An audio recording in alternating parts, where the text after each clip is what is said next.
Welcome to Clarity, a podcast powered by the Thomson Reuters Institute.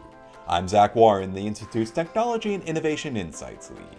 In each episode, we dive deep into a single question from decision makers and thought leaders from legal, corporate, tax accounting and audit, and government communities. In today's episode, we discuss the big question: how will CARF affect crypto businesses? As cryptocurrency increasingly moves into the mainstream, it has not only attracted the attention of investors, but financial regulators as well. The Crypto Asset Reporting Framework, or CARF, represents one of the largest crypto regulatory advancements to date. Governments worldwide are looking to adopt standards to combat tax evasion and align crypto with traditional financial regulations. This brings opportunities to attract more investors, but also potential challenges, as the sharing of information affects the privacy that brought some users to crypto in the first place. So, how will CARF shake out? TRI's Rabia Butler sits down with Paul Chaveriat, President of Digital Assets and Chief Revenue Officer at CRB Monitor, to discuss what this increased transparency entails, weigh the benefits and risks of the framework, and gaze into the crypto ball about what this means for the future of the industry.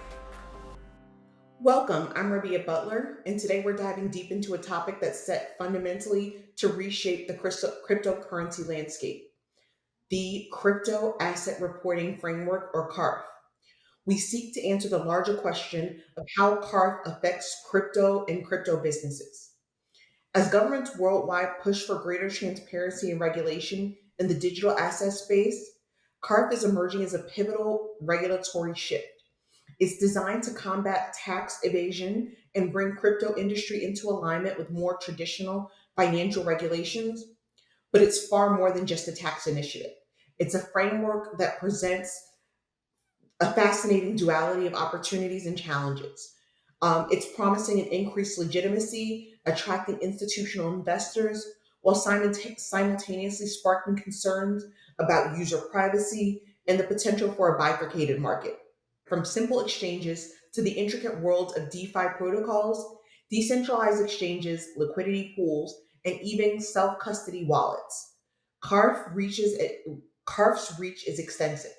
It demands detailed transaction reporting, including party identities, amounts, and timestamps, which undoubtedly will give significant financial and operational impacts across the industry.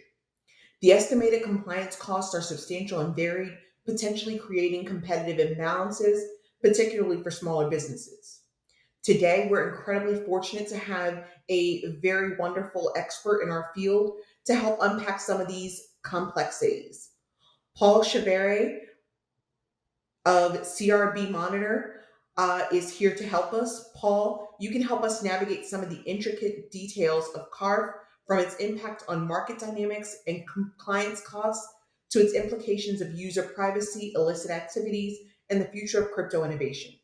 So I'll ask our listeners to buckle up as we explore the crucial questions surrounding CARF. So let's dive in. You can give us just a little bit of more information about yourself, Paul. Yeah, thanks a lot, Rebecca. Happy to be here.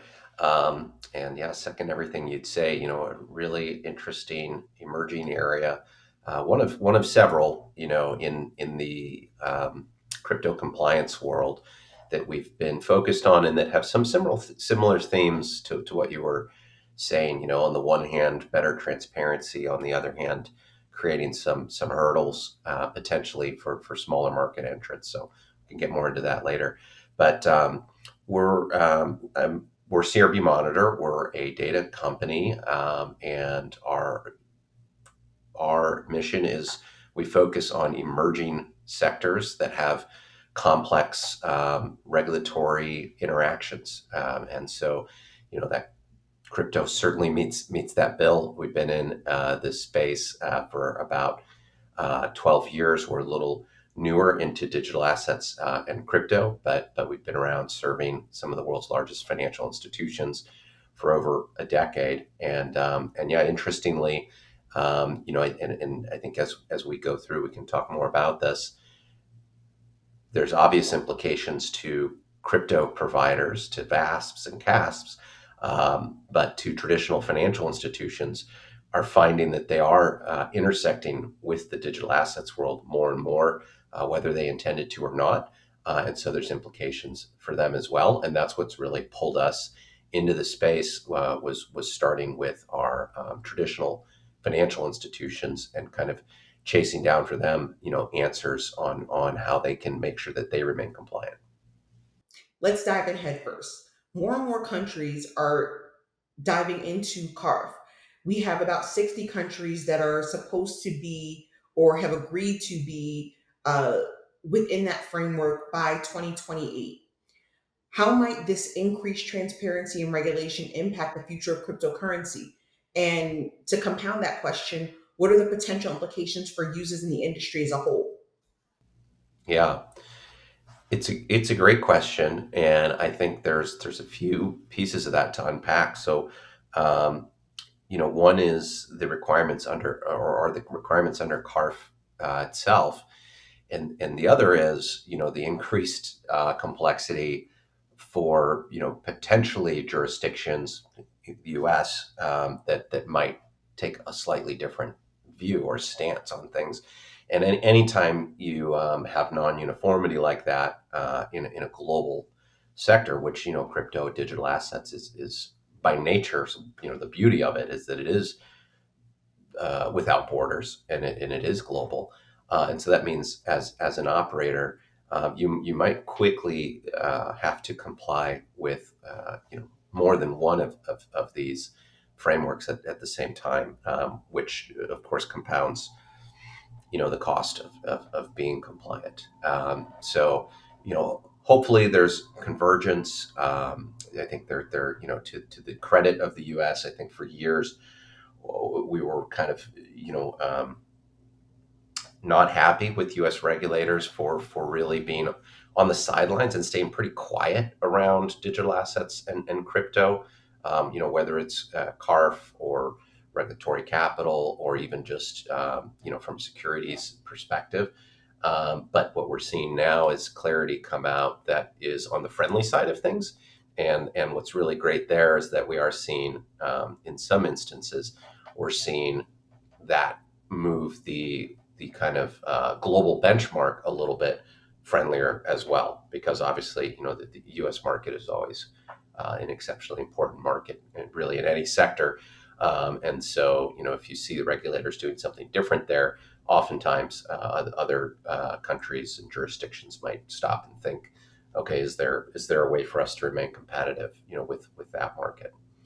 Um, but overall, I mean, this is it's certainly much more robust and much more involved than the CRS reporting.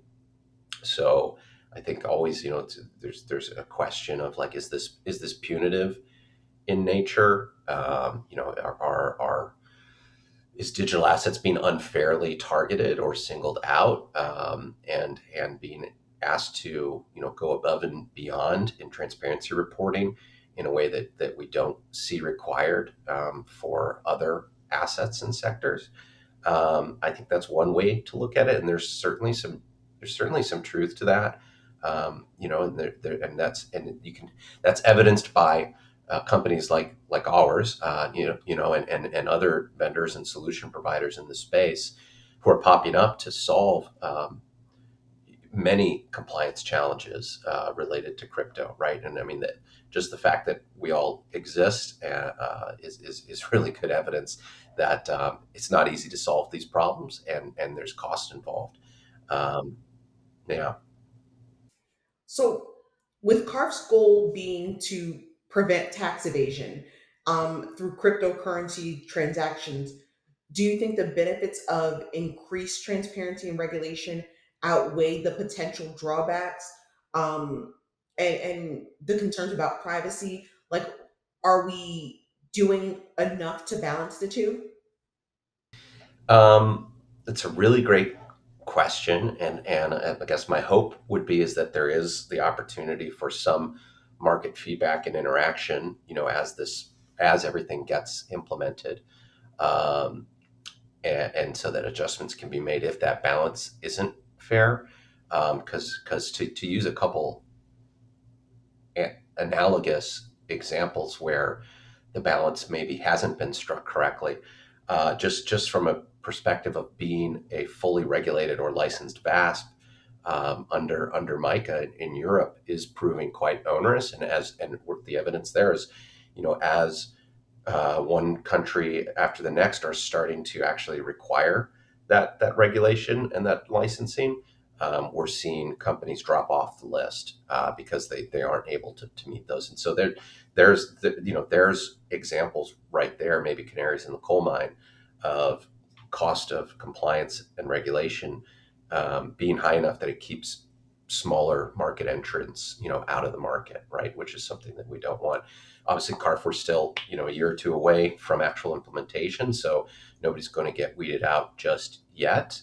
Um, but I think you have to consider it in tandem with all these other things. Like one on its own, CARF on its own might not push someone out of the market, but when you take it in tandem with the other, increased requirements that are coming along to be a provider in the space, it certainly moves from the kind of, yesteryear startup tech company. You just need some engineers and some marketing, and you can throw together, a digital asset company, to like, hey, now you're really moving into, you're becoming a financial institution, right?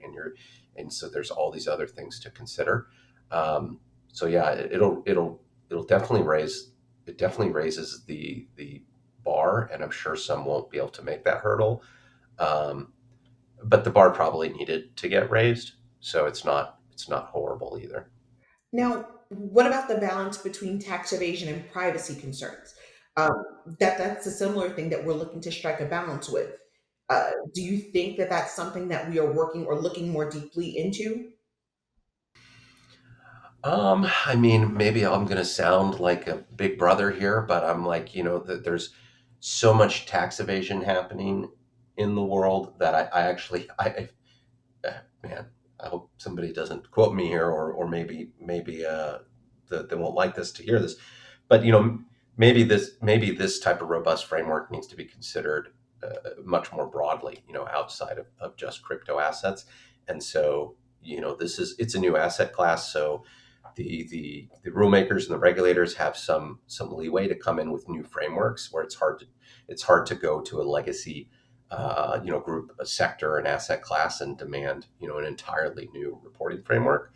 But maybe this becomes a model to look out, to others as well. So I guess my answer there is probably like, as long as there are really clear data privacy and strong governance around this data not being linked or leaked or misused, if anything, yeah, I think yeah, it's great to have ways to avoid and have better reporting to prevent tax evasion, and maybe we need that in other asset classes too. So we touched on something, and I kind of want to draw back to it, and it's the cost of compliance. Um, what do you think is the estimated? I know it's not like a dollars and cents number because that would be crazy to ask anyone right now. But what is the estimated cost of compliance for different types of crypto service providers?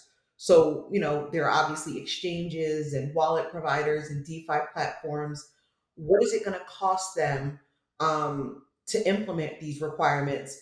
And again, do we think that it might be cost prohibitive for these smaller businesses? And what is the overall impact on market competition? I know that was a rather large question, but I guess we can break it down into chunks and talk about just what's the overall cost of compliance. Yeah, I mean, probably high, and it probably starts higher, and maybe gets better over time.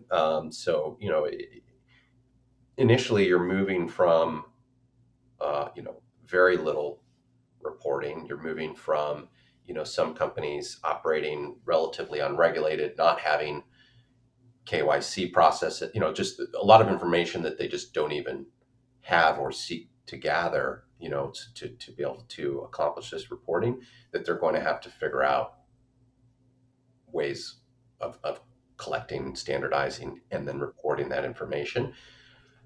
You would think, you would hope, and I have enough faith in our really innovative community of vendors and service providers, is that enough solutions will come up that will help, so that like as you're onboarding clients, as you're okaying transactions, like that some of this gets baked in, like throughout the normal course of business, and then the reporting should be much more automated, right? Whereas right now, like the reporting also is going to require just a bunch of new information gathering that a lot of these companies haven't been doing so far. So as we're talking about that, I mean, you said like the startup cost is obviously, going to be big. It's just like the startup cost for any business. The question being, do you think there is a way that it could not make it cost prohibitive for those smaller business?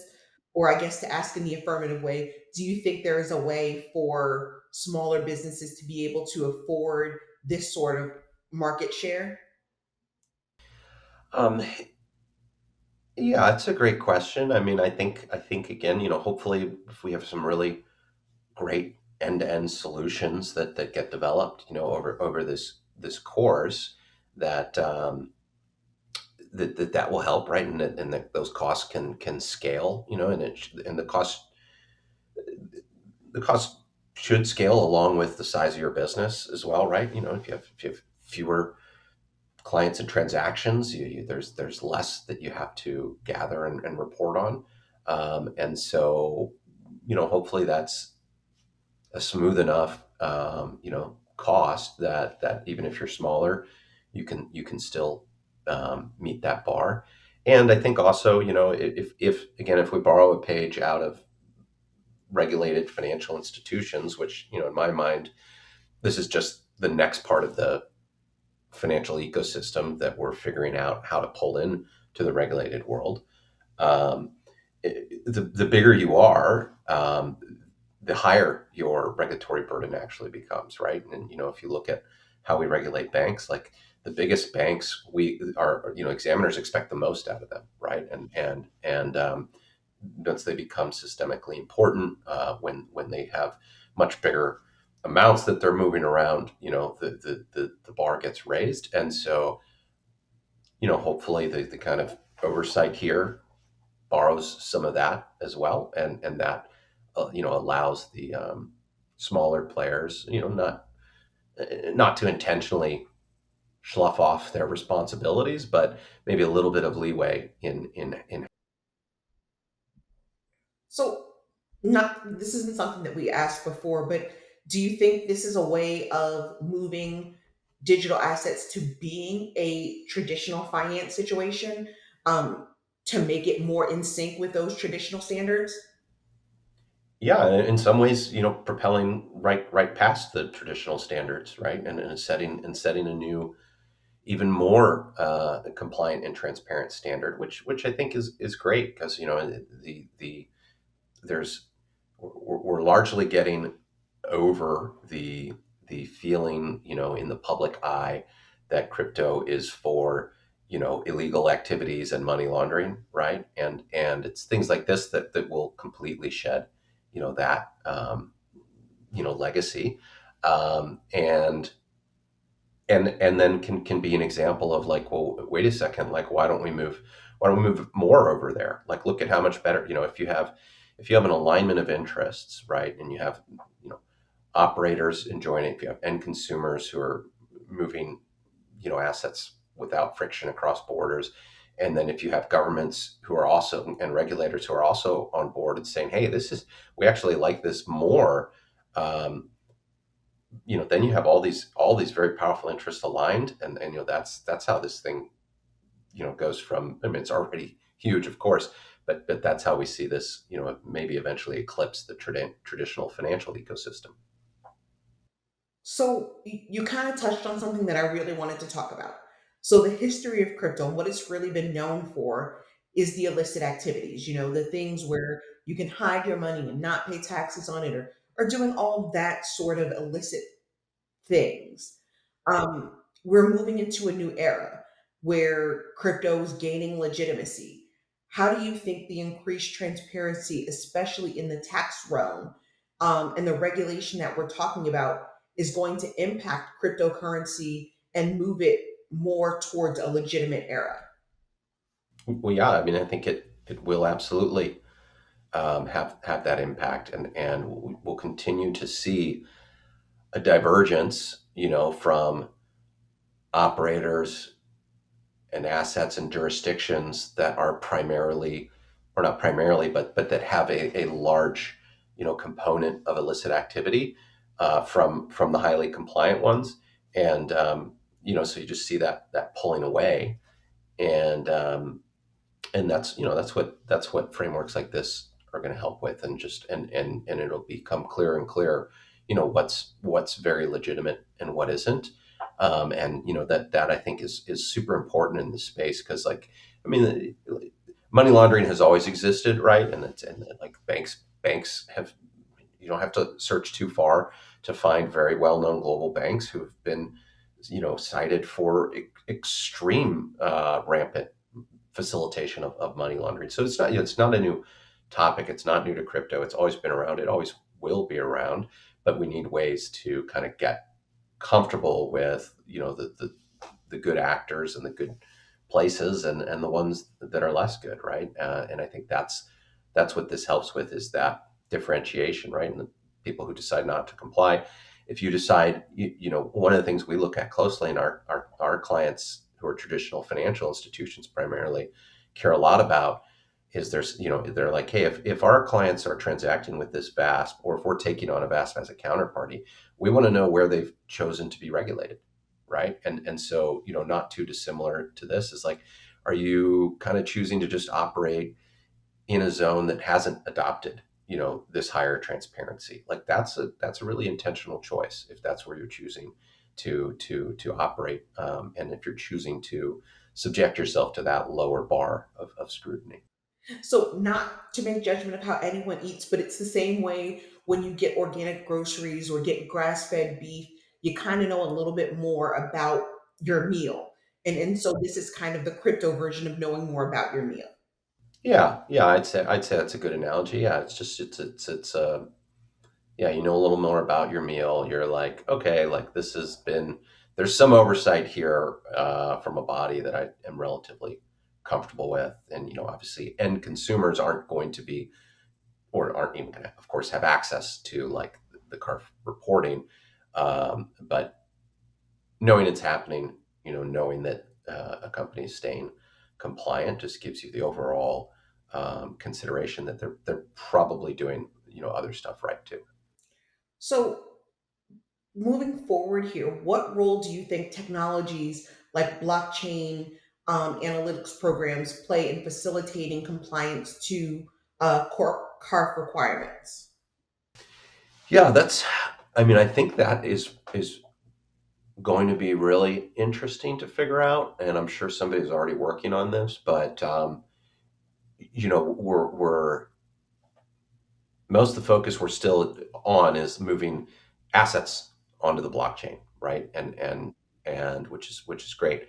But then you start to say, well, hold on, like, this is, blockchain is just a way to move information around in a very secure, immutable fashion, and it could lend itself to the compliance information itself being on the blockchain, right? And I think, that's a compelling thought of, instead of falling back into, our kind of traditional way of moving information around and reporting information and spreadsheets and databases.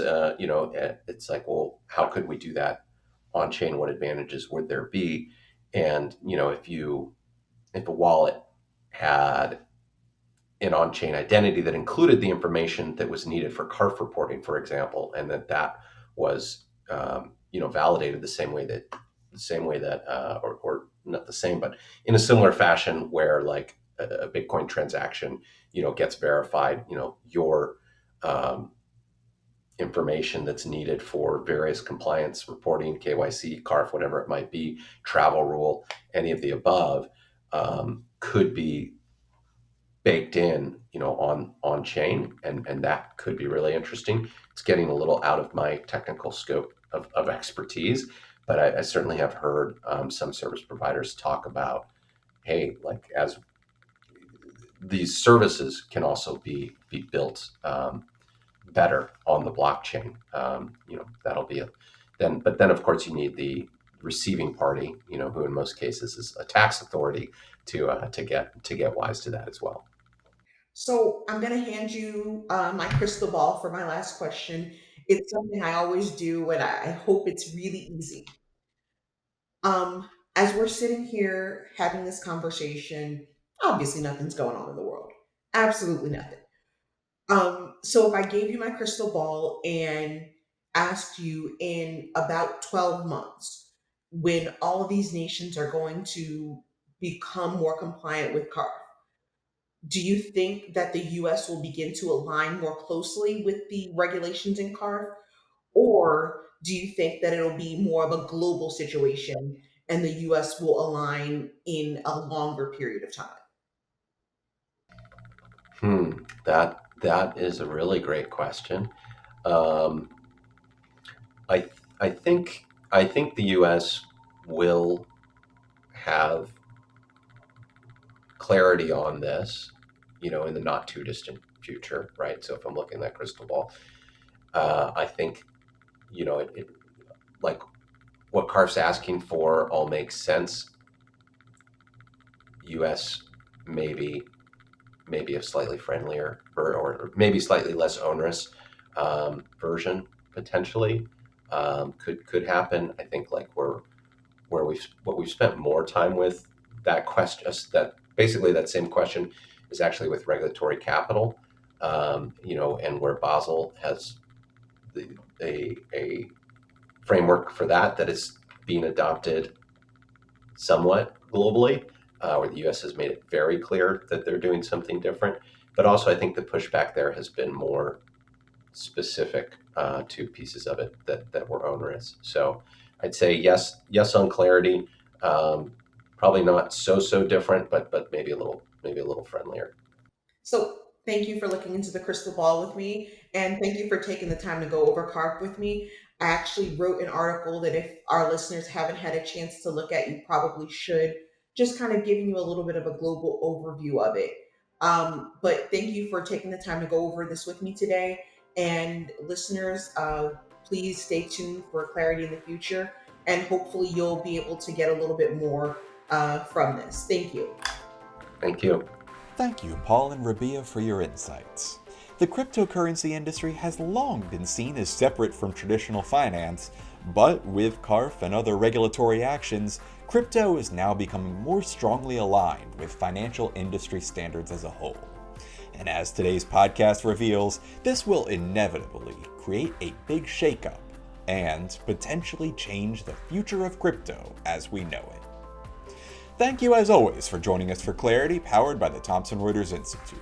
You can follow or subscribe to this podcast on your favorite podcast platform, and don't forget to share with your colleagues and leave a 5-star review. For more data-driven analysis of today's professional services market and in-depth conversations with industry thought leaders, please visit us online at thomsonreuters.com/institute and follow us on LinkedIn under the Thomson Reuters Institute. Clarity is a production of Thomson Reuters, copyright Thomson Reuters 2025.